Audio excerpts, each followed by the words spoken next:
President Donald Trump told Breitbart News on Monday that his administration is thinking very seriously about labeling violent Mexican drug cartels, or factions of these cartels, as foreign terrorist organizations, FTOs. Asked by Deputy Political Editor Amanda House during a wide-ranging, exclusive Oval Office interview with Breitbart News whether his administration is considering designating factions of cartels, or cartels as a whole, as terrorist groups, Trump replied that he is. We are, Trump said.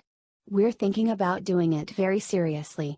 In fact, we've been thinking about it for a long time. It's psychological, but it's also economic, Trump continued. As terrorist organizations, the answer is yes. They are. The president went on to discuss the violence taking place in Mexico. Mexico, unfortunately, has lost control of the cartels, Trump said. They've totally lost control of the cartels. Mexico last year had 42,000 deaths, murders, 42,000. It's considered one of the most unsafe countries in the world. Now, I'm with them. I really like the new president. He's a wonderful guy, but 42,000 murders. A lot of it is drug-induced, Trump continued. Recalling his recent trips to the border in January and February, the president commented on how little media attention the horrors on the border receive, stating, "When I was down on the border in Rio Grande 3 weeks ago, they had 26 people killed right near where I was. And it was a gang fight, and they were buried on the site. That was right near the area that I was at. The papers don't even write about it. Did you read about the 26 people killed? You don't even read about it." Back in January, Trump visited McAllen, Texas, and toured the border with Texas Senators Ted Cruz, RTX, and John Cornyn, RTX. In nearby Miguel Alemán, Tamaulipas, in Mexico, just about a 2-hour drive away from McAllen, at about the same time, as Breitbart News Cartel Chronicles team reported then, cartel violence that resulted in 2 large-scale gun battles claimed the lives of 30 people.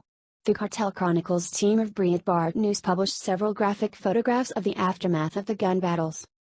Later, in February, Trump held a rally in El Paso, Texas, in the El Paso sector of the border.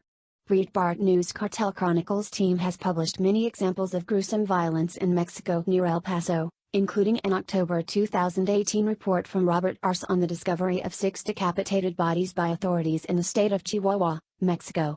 Just this week, Arce followed up with another report on how 3 state police officers in Chihuahua were killed in a cartel ambush by drug cartel gunmen. The attack also left 5 cartel gunmen dead. In February, U.S. Representatives Chip Roy, RTX, and Dr. Mark Green, RTN, sent a letter to Secretary of State Mike Pompeo requesting specific Mexican cartel factions be designated as FTOs. In a letter to Pompeo obtained by Breitbart News, the congressman wrote, "Numerous drug cartels employ terrorist tactics that clearly fit this definition, such as the Reynosa, Los Meteros faction of the Gulf Cartel, the Cartel del Noreste faction of Los Zetas, the Jalisco New Generation Cartel offshoot of the Sinaloa Cartel. These groups use terror to intimidate and to advance their agenda. They threaten the stability of governments across the globe. Even the United Nations Security Council has recognized the clear link between drug trafficking and terrorism."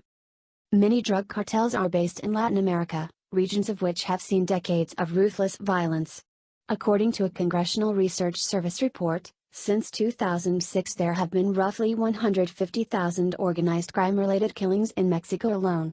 Additionally, Mexico's Citizens Council for Public Security lists that 42 of the 50 most violent cities in the world are in Latin America.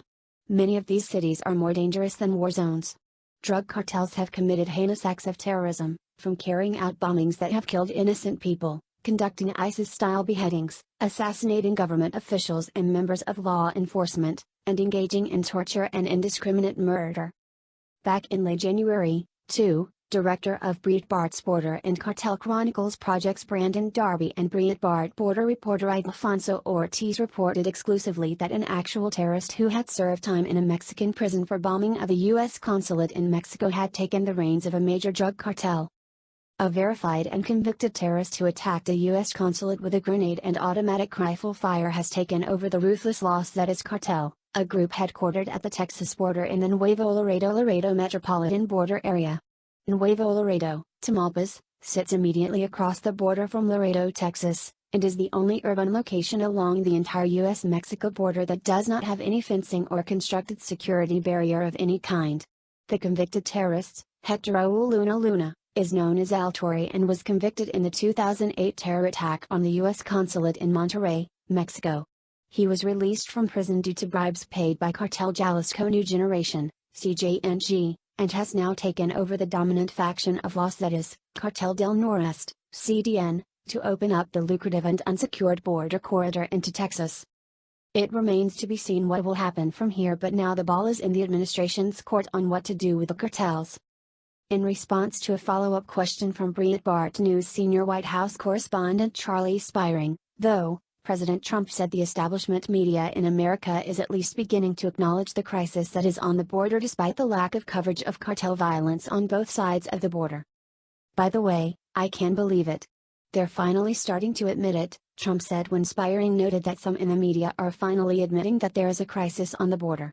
But I was there 4 weeks ago, 26 people were killed and I didn't see one story about it. It's pretty incredible. But you're right though, I can believe it. I actually saw in the Washington Post and the New York Times over the last couple of days. Official White House photo by Tieta 4.